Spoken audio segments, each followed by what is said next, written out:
और मैं तो योगेंद्र सर का सबसे पहले धन्यवाद देना चाहूँगी कि इतना अच्छा प्लेटफॉर्म देने के लिए, क्योंकि आज स्वामी विवेकानंद जी का एक जो जन्मदिन है उसको हम एक यूथ डे के रूप में हम देखते हैं, और आप सब इंडिया का यूथ हो, तो मुझे ऐसा मौका मिल रहा है कि मैं एक मार्गदर्शन दे सकूं, तो उसके लिए सबसे पहले बहुत बहुत धन्यवाद। मेरी जर्नी के बारे में मैं बताना चाहूँगी, थोड़ी लंबी रही है। 2019 से मैंने सिविल सर्विसेज की प्रिपरेशन स्टार्ट की।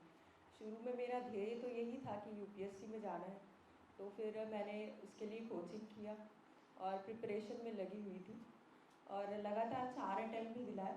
मेंस भी लिखने का मौका मिला यूपीएससी में, बट किस्मत ऐसी थी कि साथ नहीं दी उस समय, और शायद मेरी गलती भी रही होगी कुछ। तो एक इवेंट है, 8 दिसंबर 2023 को मेरा मेंस का रिज़ल्ट आया। पीडीएफ में मेरा नाम नहीं था। उस दिन इतना ज़्यादा मतलब मुझे बुरा लगा, तो मतलब आँख से मतलब आंसू रुक ही नहीं रहे थे, क्योंकि लगातार 4 अटेम्प्ट आप जब देते हैं और फिर जब लोग आपसे इतना एक्सपेक्टेशन रखते हैं और आपके पास अब रिज़ल्ट नहीं रहता, तो बुरा बहुत लगता है। उस दिन मैंने ये ठाना, अब जो मैं सीजीपीएससी का अटेम्प्ट दूंगी उसमें मुझे रैंक चाहिए। अगर सीजीपीएससी के अलावा भी अगर कोई एग्ज़ाम हो रहा है तो मुझे उसमें भी रैंक चाहिए। तो उसके बाद मेरा 2023 का अटेम्प्ट हुआ सीजीपीएससी का, जिसमें मुझे रैंक 14 हासिल हुई इस बार, और छत्तीसगढ़ राज्य वित्त सेवा अधिकारी का पद मुझे प्राप्त हुआ है। फिर जैसे ही मेरा जो मेंस कंप्लीट हुआ उसके बाद हॉस्टल सुपरिटेंडेंट का फॉर्म भी मैंने डाल दिया था, क्योंकि मैंने सोच के रखा था कहीं ना कहीं पोस्ट लेना है इस बार। तो फिर उसके बाद हॉस्टल सुपरिटेंडेंट का भी रिजल्ट आया, उसमें भी मेरा सिलेक्शन हुआ 37 के साथ। तो मेरा ये कहना है कि अगर मतलब समय लग सकता है, गलतियाँ होती हैं, सबसे होती है, मुझसे भी हुई है, समय लग सकता है, लेकिन अगर आपका टारगेट अगर क्लियर है कि मुझे ये चीज़ करना है, चाहे वो कुछ भी हो, आपको प्रशासन में आना है, किसी और फील्ड में जाना है, आपका जो टारगेट है वो क्लियर रहना चाहिए। और साथ ही में आप अपने परिवार से भी जुड़े रहें। कोई चीज़ आती है, आजकल मेंटल हेल्थ बहुत इम्पॉर्टेंट है। लोग डिप्रेशन में जाते हैं एग्ज़ाम को लेके। इवन अच्छे अच्छे कॉलेज के जो लोग हैं उनको भी मेंटल हेल्थ का प्रॉब्लम आ रहा है। तो अगर ऐसी चीज़ें अगर आती हैं, आप अपने फ्रेंड से कंसल्ट कीजिए, आप अपने परिवार वालों को बताइए, अगर कोई आपका बड़ा है तो फिर उनको बताइए। किसी चीज़ को आप एग्ज़ाम है उसको अपनी ज़िंदगी से ऊपर मत रखिए। मेरे सामने भी बहुत सारी चीज़ें आई, बहुत सारी चीज़ें सुनने को मिलती थी, ठीक है, बट मैंने ये सोच के रखा था कि मुझे करना है, और आई थिंक वो अगर आपका टारगेट क्लियर है तो वो आप अचीव कर सकते हैं। और रही बात प्रिपरेशन की, तो आजकल तो खैर ऑनलाइन में बहुत सारी सुविधाएं उपलब्ध हो गई है। मैंने ऐसा सीजीपीएससी के लिए कोई कोचिंग नहीं की थी, मैंने खुद से ही पूरा प्रिपेयर किया है। ऑनलाइन टेलीग्राम हो गया, वहाँ पे भी आपके फ्रेंड्स आपको शेयर कर सकते हैं। यूट्यूब देखिए, वहाँ के वीडियो से आप सहायता ले सकते हैं, ठीक है। सीनियर हैं जैसे योगेंद्र सर जैसे, आसपास ऐसे बहुत सारे सीनियर्स रहते हैं, उनसे कंसल्ट कीजिए, ठीक है। तो फिर ये आपका मेन मोटिव होना चाहिए।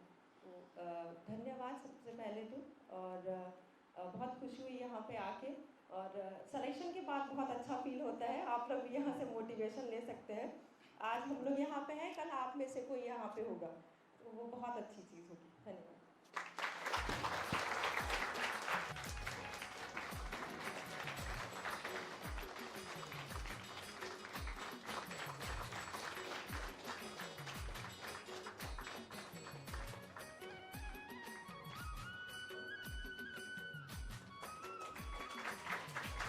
सर अभी पाटन में जनपद सीओ के पद पर कार्यरत है।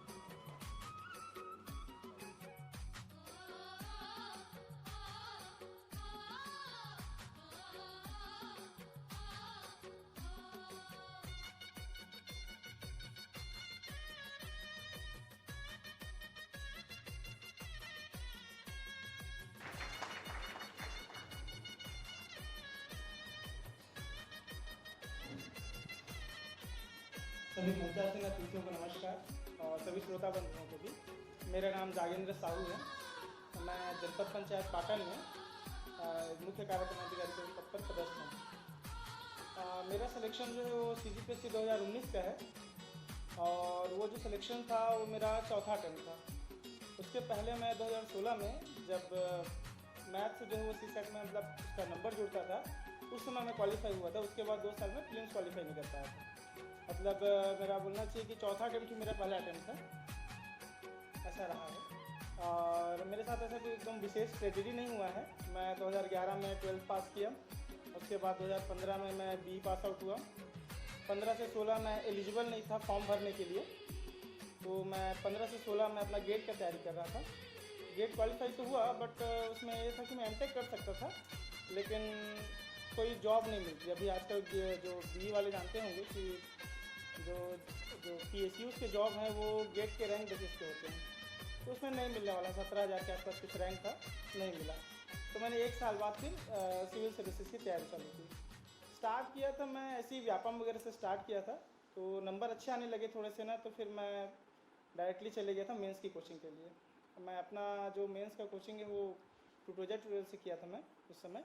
तो मैं सीधा चले गया था कि मुझे मेंस में एडमिशन दे दीजिए सर करके। तो जो टूटेजा सर थे वो एडमिशन दिए ही नहीं कि मैं बिना प्रीलिम्स वालों को मेंस में मैं देता ही नहीं हूँ करके। तो मैंने ज़बरदस्ती प्रीलिम्स की तैयारी करी, उसके बाद मेंस की तैयारी करी और पहले ही अटेम्प्ट में मेरा प्रीलिम्स क्वालिफाई हो गया था। लेकिन प्रीलिम्स क्वालिफाई होने का रीज़न ये था कि मैं BE बैकग्राउंड से आता था, मेरा CSET बहुत अच्छा था। तो मैंने प्रीलिम्स वाला जो GS वाला पोर्शन था वो बहुत नॉमिनली पढ़ा था कि मैं जस्ट क्वालिफाई हो जाऊं करके, और जितना नंबर खींचना था मैं CSET में लेके पास हो गया। अगले बार से 2017 और 2018 PSC में CSET था ही नहीं, वो सिर्फ क्वालिफाइंग हो गया। तो मेरा CSET निकलना ही मतलब प्रीलिम्स निकलना ही बंद हो गया था। और पहला वाला जो मेंस दिया था तो उसमें मुझे अपने आप में ही लगने लग गया था कि अभी तो मैं 2-3 महीने पहले पढ़ना स्टार्ट किया हूँ कि इतना जल्दी कैसे निकल सकता है करके खुद पे ही शक था थोड़ा सा। तो मेरा पहला अटेम्प्ट जो था वो मैं मेंस का उतना अच्छा नहीं रहा, मतलब निकला तो था लेकिन मैं इंटरव्यू के लिए क्वालिफाई नहीं हुआ था, जस्ट पास हुआ था। उसके बाद में फिर जो जी जान लगाना था वो मैंने CGPSC 2019 में लगाया और आज मैं यहाँ खड़ा हूँ। तो इतनी सिंपल सी मेरी स्टोरी है। ठीक है, इसके बाद में जैसे सबके सुन रहा था मैं, सेक्रीफाइस की बात आई थी, कोई लव लाइफ सेक्रीफाइस कर रहा है, कोई कुछ सेक्रीफाइस कर रहा है। मेरा बस एक छोटा सा सजेशन रहेगा, मोबाइल सेक्रीफाइस कर दीजिए। मैं किया था, है ना। 2 महीने ना मैं मोबाइल को स्विच ऑफ करके डाला था, फ्लाइट मोड में नहीं। 2 महीने मैं प्रीलिम्स की तैयारी के समय पूरा उसको डाल दिया था अंदर। 2 महीने मैं मोबाइल छुआ नहीं था। घर वालों से बात होती थी तो अपना रूममेट था उसका मैं मोबाइल यूज़ कर लेता था, बाकी मैं बात करता ही नहीं था, फ़ोन छोड़ दिया था। तो बस मेरा एक ही सीक्रेट रहा कि मैं मोबाइल छोड़ दिया था 2 महीने, इसलिए मेरा 2019 वाला प्रीलिम्स निकला और वो प्रीलिम्स निकला और मैं डायरेक्ट सेलेक्ट हो गया था, है ना। तो ज़्यादा सेक्रीफाइस मैं किया नहीं हूँ, ना मैं किसी को करने बोलूँगा कि ये करो वो करो। बस मोबाइल एक बार ट्राई करके देखिएगा, अगर आपके भी काम आए तो शायद अच्छा रहेगा। ठीक है, उसके बाद मुझे सेलेक्ट हुए लगभग 3 साल के आसपास हो चुके हैं, 3 से 4 साल होने वाले हैं। मेरा सिलेबस वाइज नॉलेज थोड़ा सा वीक हो गया है क्योंकि मैं जिस दिन सेलेक्ट हुआ था उस दिन से पढ़ना छोड़ दिया था, है ना।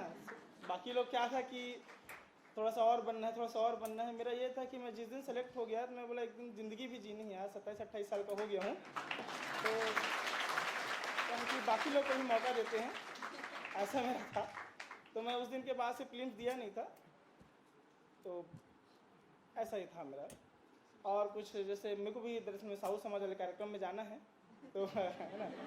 तो अगर आप लोग के अगर कोई छोटे क्वेश्चन होंगे तो आप ले सकते हैं, कोई दिक्कत नहीं जी। Good afternoon.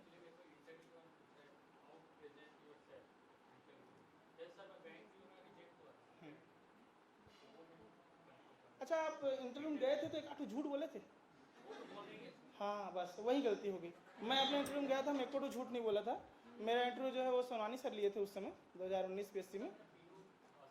अब मैं वो समझ गया, मैं बता रहा हूँ अपना कि क्योंकि ना उस समय 2019 PSC में सबसे कुख्यात बोर्ड हुआ करता था वो, कि वहाँ ना किसी को नंबर मिलते नहीं थे। उसमें मैं लगभग 102 मार्क्स लेके आया था, है ना। और तो फिर समझ सकते हैं कि मेरा एक ही टारगेट था कि मैं PSC मतलब इंटरव्यू कभी भी जाओ ना, झूठ बोलने से क्या है कि थोड़ा सा जुबान लड़खड़ाता है। इतना देर से मैं कंटिन्यू बोल रहा हूँ, मुझे थोड़ा सा स्टेज फियर भी है ना, मैं ज़्यादा अच्छे से नहीं बोल पाता हूँ। ठीक है, तो जैसे ना मैं सही सही बोल रहा हूँ जब तक ना, तब तक सही बोल रहा हूँ। एक आठ मैं बना के बोलूँगा ना, मेरा थोड़ा सा जुबान हिलने लगेगी या मैं थोड़ा अनकंफर्टेबल होऊंगा, इस टाइप की चीज़ें होने लगती है। तो सेम चीज़ ना मैं PSC में भी फॉलो किया था। सेम मेरी मिसेस भी असिस्टेंट प्रोफेसर है, वो भी क्या बोलते हैं इंटरव्यू की तैयारी की थी। मैं तो कोचिंग करके किया था, वो सेल्फ स्टडी करी है। तो जब वो इंटरव्यू के लिए तैयारी कर रही थी तो मेरे से बात करती थी ना, तो उस समय शादी नहीं हुई थी हमारी ठीक है। तो अब मैं उनको बताता था कि जैसे ही झूठ बोलती थी ना, तो मैं समझ जाता था कि नहीं तुम झूठ बोल रही हो करके। और इतना बड़ा कोइंसिडेंस था कि उसका भी बोर्ड सोनवानी सर के ही बोर्ड में था, उस समय की बात है। तो वो वहाँ से पहले उनका सिलेक्शन हुआ था, फिर मेरा हुआ था। तो मतलब सबसे बड़ा ये रहता है इंटरव्यू का, इतना मैं फील किया हूँ कि आप झूठ मत बोलो। फेवरेट सब्जेक्ट कुछ है तो वो बता दो, कहाँ से आए हैं वो बता दो, कहाँ रहते हैं वो बता दो, बस इतना ही था। तो दूसरा इंटरव्यू, जैसे आज तक मैं 2 बार इंटरव्यू दिया हूँ PSC का। दूसरी बार मेरा 147 रैंक था, तो मुझे कोई पोस्ट नहीं मिला था। उस समय मेरा विके मैडम का बोर्ड था, उस समय भी मेरे को 91 मार्क्स मिले थे। ख़राब तो था नहीं, ओके था, लेकिन कम ही था वो भी। तो मेरा इंटरव्यू का 2 अटैम्प्ट था, 2 बार में इंटरव्यू किया। दोनों में सिर्फ यही फील किया कि अगर मैं झूठ नहीं बोल रहा हूँ इंटरव्यू में, जो चीज़ें पूछी जा रही हैं सही सही बता रहा हूँ, जो चीज़ें मुझे पता है मैंने बता दी, जो मुझे नहीं पता थी मैंने नहीं बताई, तो मेरे मार्क्स नहीं कटे थे। बस इतना ही था। क्वेश्चन गलत होना मायने नहीं रखता है वो अगर ये दिखना चाहिए, या तो ये बना के बोल रहा है ना, तो झूठ बोल रहा है, या तो इसको नहीं पता था लेकिन ट्राई किया, तो ये दोनों एक अलग अलग अटेम्प्ट रहता है। वो सिचुएशन में समझ में आता है थोड़ा सा कि हाँ ये चीज़ें हैं, ठीक है। हाँ इंटरव्यू अब ये कि जो चीज़ें होने वाली हैं इंटरव्यू में, कभी भी पहले से उसको हम एज्यूम करके नहीं जा सकते हैं। क्योंकि हम हो सकता है तैयारी करके गए विदेश नीति दुनियादारी को, पता नहीं वो पूछ रहे हैं हमारे गांव से, या हम तैयारी करके गए इतिहास को पूछना चालू कर दिए, दर्शन शास्त्र को। तो तैयारियां वैसे नहीं हो सकती है। इंटरव्यू का मतलब है ऐसे यही जानना चाहता हूँ कि आप प्रीलिम्स क्वालिफाई करके गए हैं, मेंस क्वालिफाई करके गए हैं, तो जो इंटरव्यू बोर्ड वाला है वो सिर्फ आपसे बात करना चाहता है, उसको बात करने का टॉपिक चाहिए। तो या तो वो क्वेश्चन पूछ रहे हैं उसका जवाब दे के आप जवाब दे दो, या तो फिर उसको मोल्ड कर लो अपने हिसाब से कि नहीं सर इधर नहीं, मैं इधर कंफर्टेबल हूँ टाइप का। और वो अपने अपने तरीके होते हैं इंटरव्यू के, उसके लिए अलग से इंटरव्यू सेशन होता है पूरा का पूरा। तो वो इंटरव्यू सेशन में ही समझ में आएगा वो चीज़ें जो है। ठीक, थैंक यू। और किसी की क्वेश्चन है? हाँ, बिजनेस है और कोचिंग सेंटर है, एज अकाउंटेंट हूँ मैं, ठीक है। तो मैं चाहूँगा कि मैं कहीं किसी को भी मतलब उस चीज़ के लिए मना करूँ कि यार आप करप्शन वगैरह से थोड़ा सा दूर रहो, ये सब चीज़ होती है। तो आप लोग जो है उन चीज़ों को, जैसे बहुत सारे अधिकारी हैं, मैं कई जगहों में गया हूँ, वहाँ पर यही चीज़ रहता है कि उनके पास जब जाओ तो जैसे पैसा दोगे, जैसे मैं GST डिपार्टमेंट जाता हूँ, वहाँ पर पैसा देने से काम बहुत ईजिली हो जाता है, ठीक है। मैं खुद दे रहा हूँ, मतलब मैं भी गलती कर रहा हूँ, मैं समझ रहा हूँ, ठीक है। तो इन चीज़ों को दूर कैसे करें? इन चीज़ों को दूर सॉरी मेरा ऐसा क्वेश्चन नहीं है, बट थोड़ा इन चीज़ों को दूर करने का जो बोलना चाहिए कि ये हमारे स्तर की चीज़ें नहीं है दूर करने वाली, क्योंकि जो एक अनऑफिशियल बात है कि मेरे को दुख इस चीज़ का होता है कि बहुत सारे लोग ऐसे हैं, जैसे SDM सर वाले ऑफिस में जाते हैं, बहुत गरीब रहते हैं, उनके पास मतलब वो अपने परिस्थितियों से खुद ही मतलब ऐसे रहते हैं, स्थितियाँ बहुत ज़्यादा खराब रहती है। कम से कम उन लोगों के लिए तो छूट रहने चाहिए कि नहीं यार इसको नहीं लेना है। छूट सभी के लिए है, ऐसा कुछ नहीं है कि कोई आदमी करप्शन करते हैं इतना थोड़ा सा वो परेशान करने का नियत किसी का रहता नहीं है। किसी का कुछ रहता है किसी के, क्योंकि जो चीज़ें लोग करते हैं ना वो कहीं ना कहीं और अपना वो चीज़ें देते हैं, है ना। इतना थोड़ा सा ध्यान रखिए। और ये चीज़ें जो है वो आप अकेले में कहीं मिली। आप रहने वाले कहाँ के हैं? रहने वाले कहाँ के? मैं बताऊँगा आपको, बताइए ना आपके रहना कहाँ होता है? पाटन में होता है? ठीक है, मेरा ऑफिस आइएगा, पास में ही है। अब मैं अकेले में बढ़िया से बताऊँगा मैं चीज़ों को। नहीं चीज़ें वो नहीं है, गलत है वो गलत है और जो सही है वो सही है। ठीक है, बात आपकी सही है, लेकिन कुछ चीज़ें ना आप मंच पे नहीं डिस्कस कर सकते। मैं आपको सही में जेन्युइन चीज़ें बताऊंगा, आप बिल्कुल मिलिएगा। ठीक ठीक है, फिर धन्यवाद।